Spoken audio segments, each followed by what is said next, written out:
Die Sterndollar. Ein Märchen ob Platt.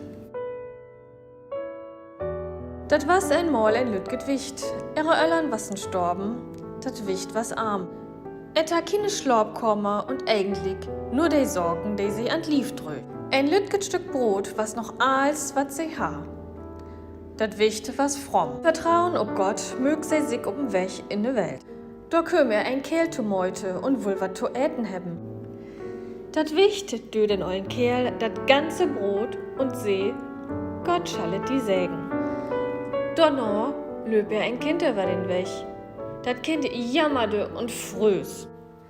So geft dat Wicht ook noch ihre Müssen weg. Und noch enners ein schenkte sie ihr Kleid. Und als sie nun gar nichts mehr ha, füllen mitten in der Nacht mit'n Maul Sterne as Dollars von Himmel. Nu was dat Wicht riek, bit an ihr Lebensende.